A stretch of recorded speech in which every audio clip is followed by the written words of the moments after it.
Hello friends, एक बार फिर से स्वागत करता हूँ आपके हमारे यूट्यूब चैनल इंडियन आईटेक क्लासेस पर। जैसा कि आपको पता है कि इंडियन आईटेक क्लासेस पर आज हम आपके सामने लेके आए हैं डीसी जनरेटर, जो इम्पोर्टेंट टॉपिक है उसके टॉप 20 एमसीक्यू आज हम आपके सामने लेके आए हैं। सबसे पहले 20 क्वेश्चन स्टार्ट करने से पहले मैं आपको बता दूं, यदि आप एक आईटीआई स्टूडेंट हैं या आईटीआई के बाद किसी भी कम्पिटिटिव एग्ज़ाम की तैयारी कर रहे हैं तो इंडियन आईटेक क्लासेस यूट्यूब चैनल से जुड़े रहें।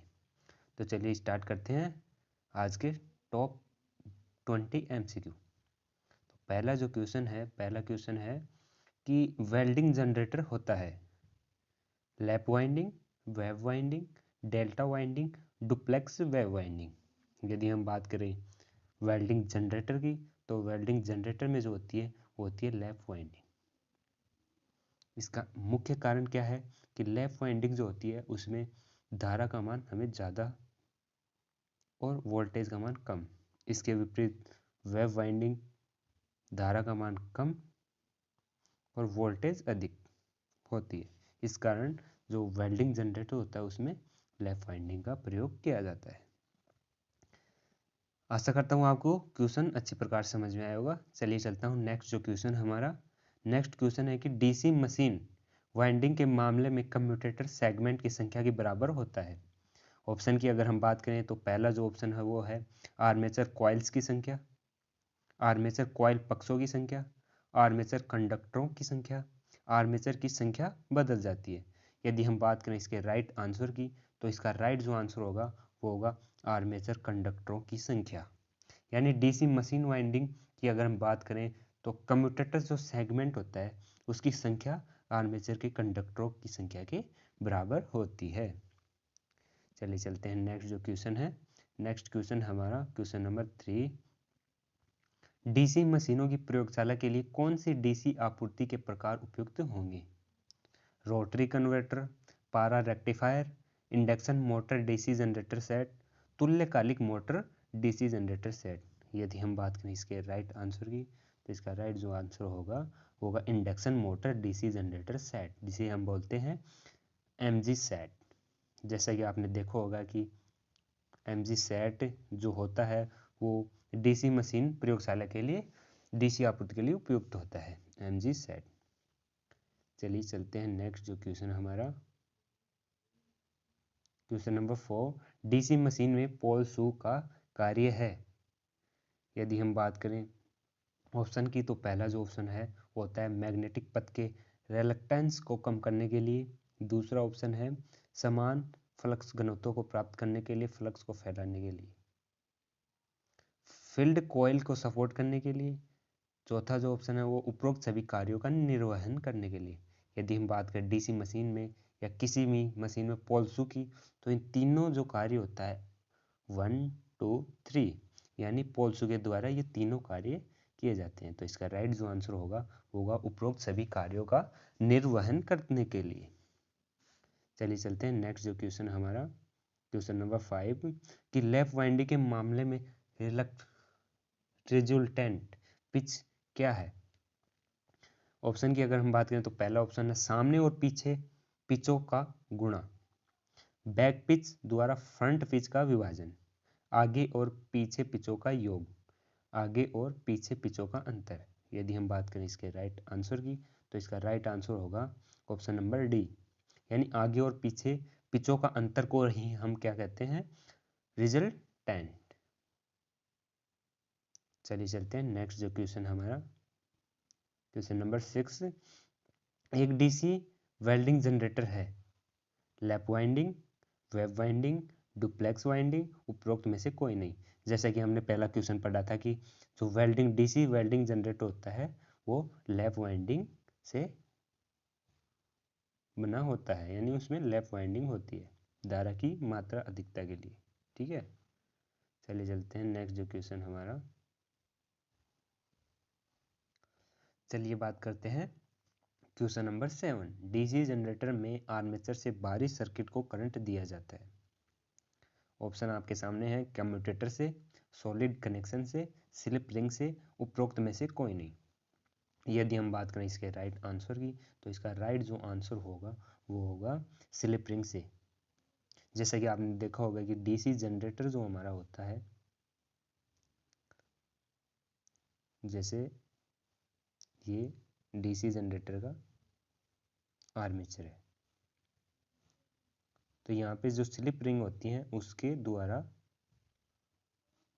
जो बाहरी सर्किट होता है उसको करंट दिया जाता है। तो इसका राइट जो आंसर होगा वो होगा स्लिप रिंग से। चलिए नेक्स्ट क्वेश्चन की अगर हम बात करें तो नेक्स्ट क्वेश्चन जो है हमारा क्वेश्चन नंबर 8 कि डीसी मशीनों के ब्रश से बने होते हैं। पहला जो ऑप्शन है वो है कार्बन, दूसरा है नरम तांबा, तीसरा है हार्ड कॉपर, चौथा है उपरोक्त सभी। यदि हम बात करें इसके राइट आंसर की तो इसका राइट जो आंसर होगा वो होगा कार्बन। कि डीसी मशीनों के जो ब्रश जो बने होते हैं वो कार्बन के बने होते हैं। इसी प्रकार कॉपर के भी बनाए जाते हैं, लेकिन वो बड़ी मशीन जो अधिक मतलब बड़े प्रकार की जो उद्योगों में यूज करने वाली मशीनों के बनाए जाते हैं। नौवां क्वेश्चन की अगर हम बात करें तो नौवां क्वेश्चन है कि डीसी जनरेटर का आर्मेचर कोर आमतौर पर बनाया जाता है। ऑप्शन की अगर बात करें, पहला ऑप्शन है सिलिकॉन स्टील, दूसरा है तांबा, तीसरा एलोहा सामग्री और कच्चा लोहा। यदि हम बात करें इसके राइट आंसर की तो इसका राइट जो आंसर होगा वो होगा सिलिकॉन स्टील। यानी कि डीसी जनरेटर का आर्मेचर कोर जो सिलिकॉन स्टील की जो पत्तियां होती हैं उससे बनाया जाता है। इसका राइट आंसर है सिलिकॉन स्टील। तो चलिए चलते हैं नेक्स्ट जो क्वेश्चन है हमारा क्वेश्चन नंबर 10 कि डीसी मशीनों के संतोषजनक कम्यूटेशन के लिए आवश्यक है। पहला है कि ब्रश उचित ग्रेड और आकार का होना चाहिए, दूसरा है ब्रश धारकों में आसानी से चलना चाहिए, धारकों में आसानी से चलना चाहिए, स्मूथ कंसेंट्रिक कम्यूटेटर ठीक से अंडरकट, चौथा है उपरोक्त सभी। यदि हम बात करें यहाँ पे इसके राइट आंसर की तो इसका राइट जो आंसर होगा वो होगा उपरोक्त सभी।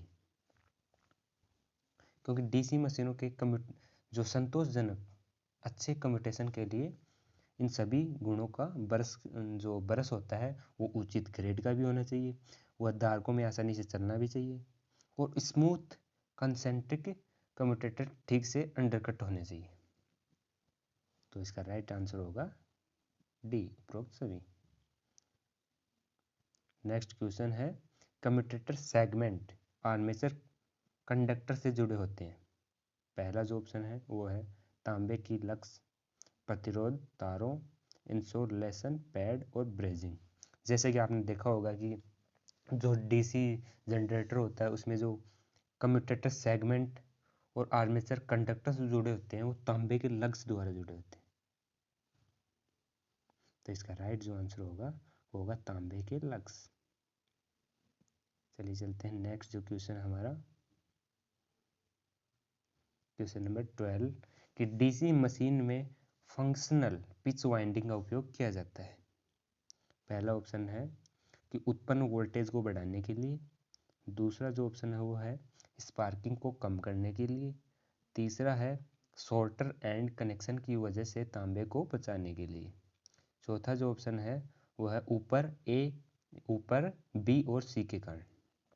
यदि हम बात करें इसके राइट आंसर की तो इसका राइट जो आंसर होगा वो होगा बी व सी, यानी कि स्पार्किंग को कम करने के लिए और शॉर्टर एंड कनेक्शन की वजह से तांबे को बचाने के लिए हम फंक्शनल पिच वाइंडिंग का प्रयोग करते हैं। फंक्शनल पिच वाइंडिंग होती क्या है, एक मतलब आर्मेचर पर जिसे हम बोलते हैं एक्स्ट्रा वाइंडिंग भी बोल सकते हैं। तो इसका राइट जो आंसर होगा वो होगा डी। चलिए चलते हैं नेक्स्ट जो क्वेश्चन है हमारा कि दो या दो से अधिक डीसी मिश्रित जनरेटर के समांतर संचालन के लिए हमें सुनिश्चित करना चाहिए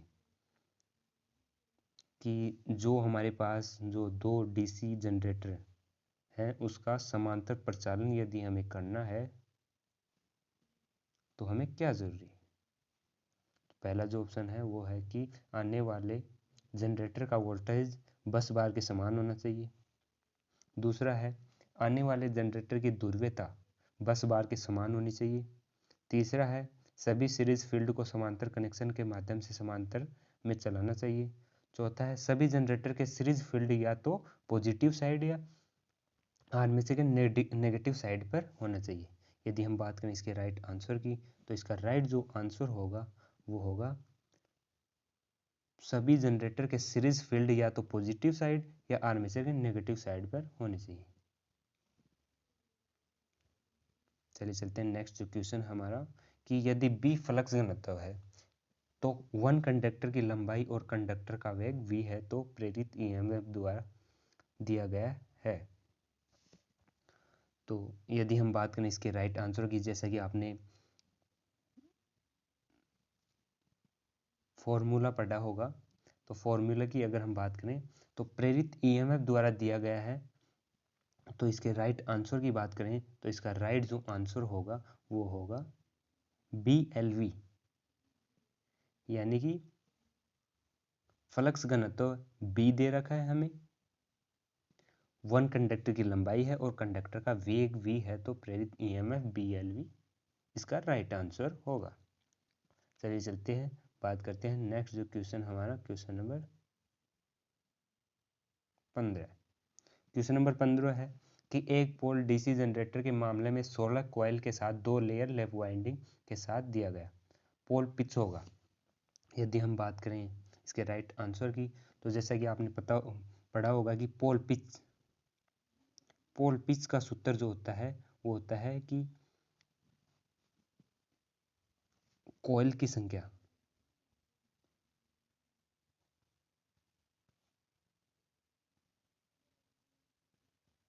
अपॉन पोल की संख्या।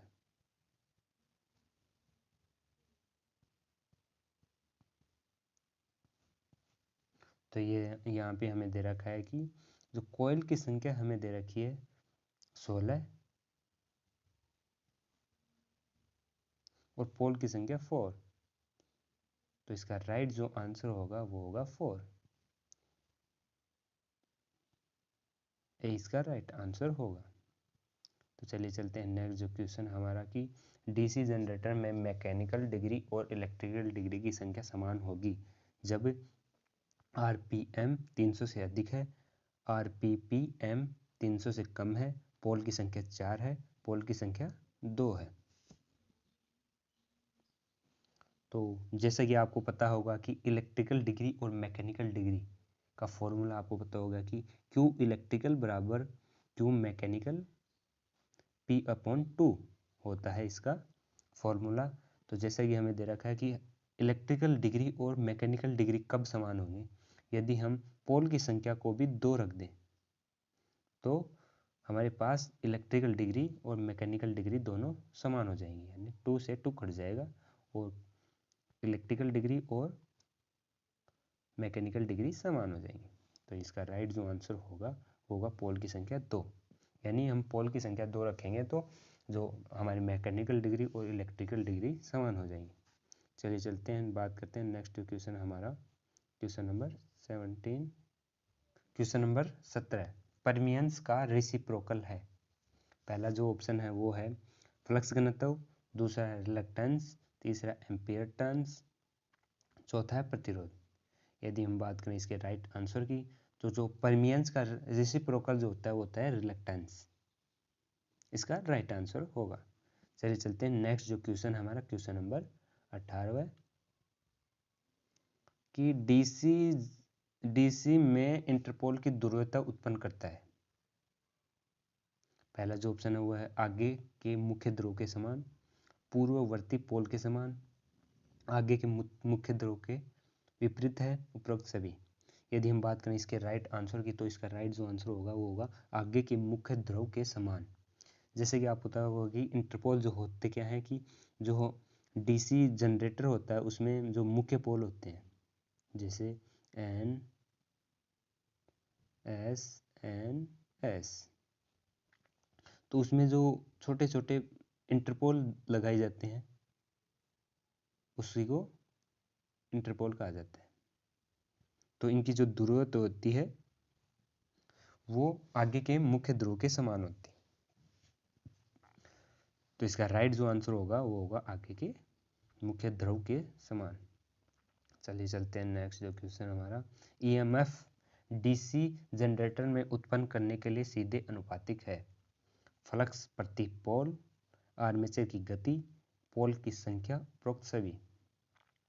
यहाँ पे हमें सीधे अनुपातिकता पूछी गई है।